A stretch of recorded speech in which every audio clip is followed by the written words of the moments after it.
ताज़ा खबरों से हमेशा अपडेट रहने के लिए सब्सक्राइब कीजिए हमारे चैनल और बेल आइकन को प्रेस कीजिए। ट्रंप प्रशासन ने कहा कि ईरान पर जो संयुक्त राष्ट्र के प्रतिबंध लगे थे वे फिर से लगाए जाएंगे और हथियारों पर लगा पुराना प्रतिबंध अक्टूबर में ख़त्म नहीं होगा। ट्रंप सरकार में ईरान के लिए प्रतिनिधि एलियट एब्रम्स ने बताया कि शनिवार रविवार रात 12 बजे से ही ये प्रतिबंध फिर से लागू हो जाएगा, लेकिन चीन, रूस और अमेरिका ने अपने यूरोपीय सहयोगी भी इस फैसले का विरोध कर रहे हैं।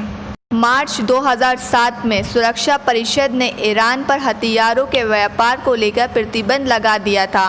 परिषद ने ईरान के परमाणु कार्यक्रम में शामिल सभी लोगों के आने जाने पर भी प्रतिबंध लगा दिया था और उनकी संपत्ति को भी फ्रीज कर लिया था।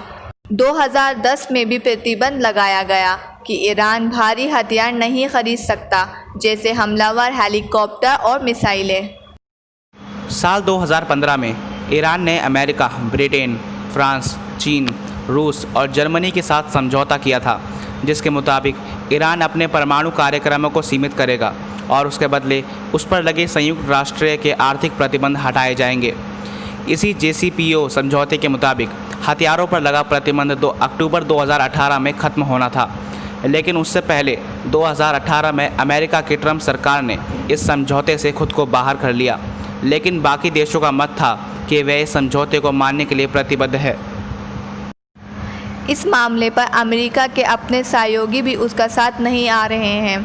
ब्रिटेन, फ्रांस, जर्मनी ने शुक्रवार को सुरक्षा परिषद से कहा कि 20 सितंबर से ईरान को संयुक्त राष्ट्र के प्रतिबंधों से राहत मिलेगी। रॉयटर्स के मुताबिक इन देशों के प्रतिनिधियों ने सुरक्षा परिषद को एक चिट्ठी लिखकर अपनी राय बताई है। अमेरिका ने पिछले महीने सुरक्षा परिषद में इस प्रतिबंध को आगे बढ़ाने की कोशिश की थी, लेकिन ऐसा नहीं हो पाया। अमेरिका का कहना था कि ईरान ने 2015 के समझौते का उल्लंघन किया है।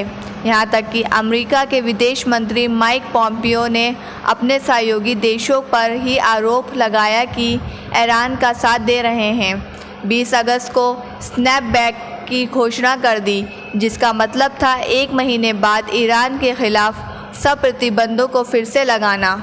लेकिन जानकार कहते हैं कि अमेरिका के इस फैसले का कोई कानून आधार नहीं है।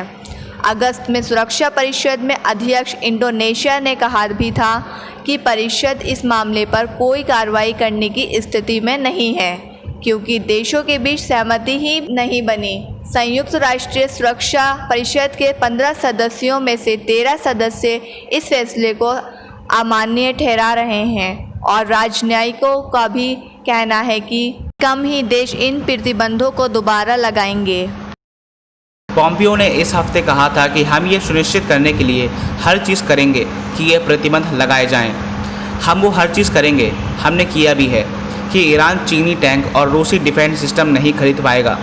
इस वजह से अंतर्राष्ट्रीय स्तर पर तनाव बढ़ गया है। अमेरिका चाहे तो संयुक्त राष्ट्र के किसी प्रस्ताव को ना मानने के लिए किसी देश या संस्था पर प्रतिबंध लगा सकता है, जैसे अपने बाज़ारों में उन्हें एंट्री ना देकर या कोई ऐसा फैसला जिससे आर्थिक तौर पर नुकसान हो। हालांकि सिर्फ अमेरिका को ही लगता है कि संयुक्त राष्ट्र के प्रतिबंध अब भी जारी है। वो खुद को 2015 के समझौते से अलग कर चुका है और स्नैपबैक लगाने के लिए इस समझौते में खुद को शामिल भी समझ रहा है। उसका तर्क है कि समझौते में तो अमेरिका का नाम अब भी लिखा है। रॉयटर्स न्यूज़ एजेंसी को ईरान के वरिष्ठ अधिकारियों ने बताया कि ईरान परमाणु समझौता बनाए रखेगा, इस उम्मीद में कि आने वाले चुनावों में जो बाइडेन जीत जाए और समझौते को बचा लेगा। बाइडेन ने ही ओबामा सरकार के दौरान इस समझौते को पर काम किया था। बाइडेन के कैंपेन प्रवक्ता एंड्रयू बेटस का कहना है कि वो इस समझौते में दोबारा शामिल होंगे अगर ईरान सख्ती से समझौते का पालन करता है तो।